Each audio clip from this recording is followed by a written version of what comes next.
नेपाल में जिस तरह के हालात बने हुए हैं उसी सब के बीच पूर्व प्रधानमंत्री केपी शर्मा ओली ने मौजूदा हालात जो है उसके बीच जेनजी आंदोलनकारियों को एक इमोशनल, एक भावुक चिट्ठी लिखी है। शिवपुरी में सुरक्षा घेरे के बीच बैठे ओली ने चिट्ठी में युवाओं को अपने बेटे बेटियां कहकर संबोधित किया और अपना जो निजी जीवन है उसके संघर्षों को साझा किया। उन्होंने लिखा कि तानाशाही शासन के दौरान हुई यातनाओं की वजह से वे पिता नहीं बन पाए, लेकिन जब उन्होंने सुना कि आंदोलन के दौरान उनके बच्चों की जान गई तो उनका जीवन बदल गया। ये इमोशनल चिट्ठी, ये भावुक कर देने वाली चिट्ठी उन्होंने जेनजी को खासतौर पर लिखी। आपको मालूम है कुछ पूर्व प्रधानमंत्री और केपी शर्मा ओली बाकायदा सुरक्षा घेरे में है, सेना की सुरक्षा में, वहां से उन्होंने ये इमोशनल चिट्ठी लिखी है। नेपाल के काठमांडू में आप जो ये आलीशान बंगला देख रहे हैं, दरअसल ये बंगला यहाँ के जो तत्कालीन प्रधानमंत्री थे केपी शर्मा ओली उनका है। इससे आप अंदाज़ा लगा सकते हैं कि जो नेपाल के लोगों का गुस्सा था वो किस तरह था कि एक प्रधानमंत्री कितनी लेविश लाइफ में काठमांडू में रहते थे। ये आप देख सकते हैं ये कितना बड़ा बंगला है और जिस तरह से नेपाल के जो युवा हैं, नेपाल के जो लोग हैं, उनके अंदर ये गुस्सा था कि जो नेपाल की सरकार थी उसने नेपाल के लोगों की सुनी नहीं, डेवलपमेंट के बारे में जो लोगों के मुद्दे थे, युवाओं के मुद्दे थे, उन पर ध्यान नहीं दिया इस सरकार ने। और यही वजह थी कि जो करप्शन था वो अपने चरम पे था, बेरोजगारी थी जो अपने चरम पे थी, और उसके बाद जो जेनजी और जो बाकी भी लोग हैं जो नेपाल के आम लोग हैं उनका गुस्सा फूटा। और उसके बाद आप देख सकते हैं किस तरह से आज इस बंगले की हालत को देख के आप अंदाज़ा लगा सकते हैं कि जब जो जनता है जब वो सड़कों पे आती है तो बड़ी बड़ी सत्ताएं हिल जाती हैं। ये उसकी बानगी ये बंगला जो है यहाँ के तत्कालीन प्रधानमंत्री का गवाही दे रहा है। आप देख सकते हैं सब कुछ जल के राख हो चुका है, सत्ता चली गई है, एक तरीके से तख्ता पलट हो गया है।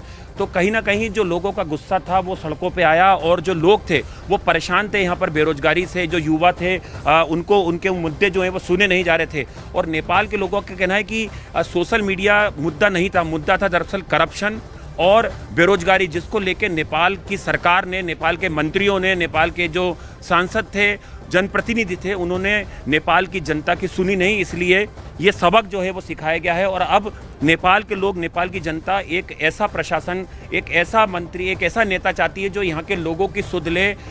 लोगों का यह भी कहना था कि नेपाल के लोगों को बाहर नौकरी करने क्यों जाना पड़ता है, नेपाल में ही उनके लिए रोजगार के बेहतर अवसर उनकी सरकार क्यों नहीं तलाश करती है।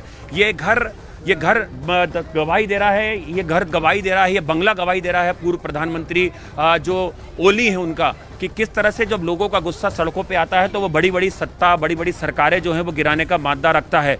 और हमारे साथ यहाँ पर कुछ लोग भी हैं, उनसे बात करने की कोशिश करते हैं। मैम, आप नेपाल के रहने वाले हैं, कुछ कहना चाहेंगे? आप युवा हैं, कुछ कहना चाहेंगे? देखिए बहुत सारे लोग हैं, गुस्सा है, गुस्सा था आपके अंदर? गुस्सा तो बहुत था, लेकिन जो नेपो किड्स का जो असली मकसद था, जहाँ तक यहाँ की सरकार जितने भी थे उसके नेपो किड्स, उसके बाल बच्चे फॉरेन में एंजॉय कर रहे हैं, मैक्सिमम लोग एंजॉय कर रहे हैं। बंगला देख के लग रहा है हमको, बंगला देख के, हाँ, परसों का ही बात है, सब लोग आए यहाँ पे जला के राख कर दिए हैं। मैक्सिमम नेताओं का और मैक्सिमम यहाँ का पॉलिटिशियन से लेके पुलिस यूनिफॉर्म से लेके सब कुछ जल के राख हो चुका है। पर कुछ यहाँ पे घुसपैठ भी घुसे हुए हैं, जहाँ तक मुझे सुनने में आया था। पर ऐसा अब ना हो, करप्शन बार बार ना हो, यही एक सीख मिलना चाहिए यहाँ की जनता को। कैसी सरकार चाहते हैं? सरकार जो अभी बहुत सारे न्यूज़ आ रहे हैं, जैसे कि कभी कभी सुशीला गार्गी मैम का भी न्यूज़ आता है, बालिन सरकार का भी न्यूज़ आता है और नेपाल का भी न्यूज़ आते हैं। मैक्सिमम न्यूज़ इसी के रिलेटेड आ रहे हैं। तो वही बस अब करप्शन खत्म हो जाए, अनएम्प्लॉयमेंट रेट घट जाए, हम लोग का यही मकसद है। बिल्कुल, मेरे कैमरामैन थोड़ा युगल आपको यहाँ से भी दिखाएंगे अंदर इधर की तस्वीरें कि इस जो पूर्व प्रधानमंत्री का घर था उसका मंजर अब आप देख सकते हैं क्या है, किस तरह से प्रदर्शनकारियों ने यहाँ पर तोड़फोड़ की। जो गुस्सा था वो इस बंगले के ऊपर आके निकला। ये ठीक है, ये सीधी तस्वीर हम आपको यहाँ पे दिखाते हैं। यहाँ से भी देखिए, यहाँ प्रवेश निषेध लिखा हुआ है। और यहाँ से भी थोड़ा मेरे कैमरामैन आपको दिखाएंगे। अंदर देखिए जो बाइकें थी वो सब जल के राख हो चुकी हैं। अंदर का जो प्रीमाइसेस देखिए हम आपको दिखा रहे हैं, ये तस्वीरें हम आपको सीधी दिखा रहे हैं कि जब लोगों का गुस्सा सड़कों पे आता है तो जैसा कि मैं बार बार बोल रहा हूँ कि बड़ी बड़ी सरकारें, बड़ी बड़ी सत्ता जो है वो अपने वो कुर्सी से हिल जाती हैं। और उसकी बानगी ये काठमांडू में जो पूर्व प्रधानमंत्री का घर है ये देने के लिए काफ़ी है। कैमरामैन युगल ठाकुर के साथ आनंद तिवारी, न्यूज़ 18 इंडिया, काठमांडू। और नेपाल में फंसे जो लोग हैं उनकी वतन वापसी होने लगी है। कुछ ऐसे ही लोगों ने दिल्ली एयरपोर्ट पर बात की न्यूज़ 18 इंडिया से। आइए सुनते क्या कहना है।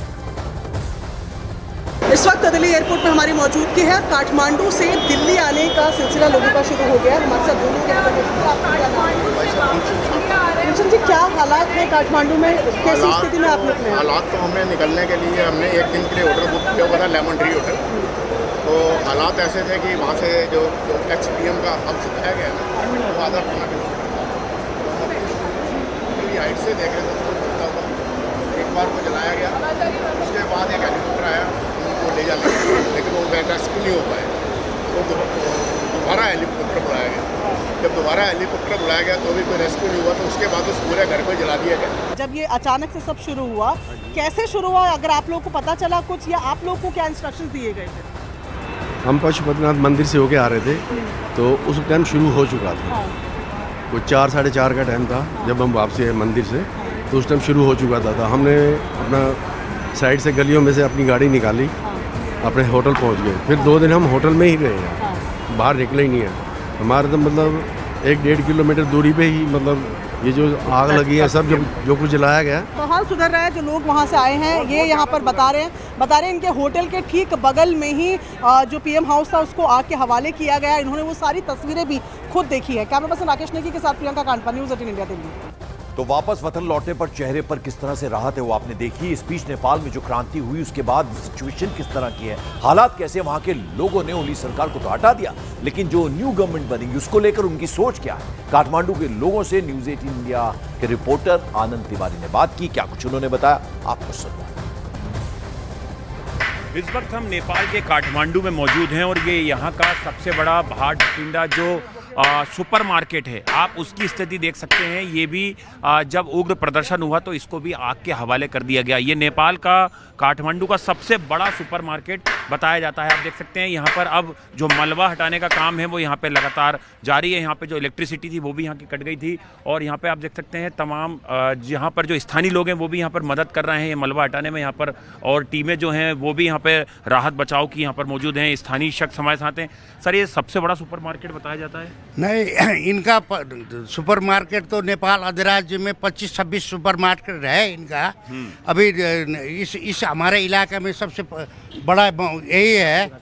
ये बता रहे हैं यहाँ पे देख सकते हैं आप जो यहाँ के जो सुरक्षा कर्मचारी हैं, यहाँ पे जो सिक्योरिटी पर्सन्स हैं वो भी यहाँ पर मौजूद हैं। लगातार यहाँ पर जो दरवाज़ा है उसको बिल्डिंग किया जा रहा है यहाँ पर, और जमकर तोड़फोड़ जो है सुपर मार्केट में की गई थी। इसे बनने में काफ़ी वक्त लग जाएगा। यहाँ पर आम लोगों का बहुत सारे शॉपिंग करने के लिए लोग यहाँ पर काठमांडू के यहाँ पर आते थे और ये काठमांडू का सबसे बड़ा सुपर मार्केट बताया जाता था। आप देख सकते हैं क्या हालत इसकी हो चुकी है। पूरी तरह से एक तरीके से जल के राख हो चुका है। कितनी बड़ी ये इमारत थी, कितनी बड़ी ये प्रीमाइसेस थी जिसमें कि आग लगी है। और यहाँ पर आप देख सकते हैं कि अभी लगातार राहत बचाव का काम जो है, जहाँ पे जो यहाँ पे मलबा हटाने का काम है वो यहाँ पे लगातार किया जा रहा है। तो ये अब मंजर है जो घटना हुई, जो तबाही मचाई गई, जो उग्र आंदोलन हुआ, उसकी चपेट में ये मॉल भी आया था। कैमरा पर्सन जुगल ठाकुर के साथ आनंद तिवारी, न्यूज़ 18 इंडिया, काठमांडू।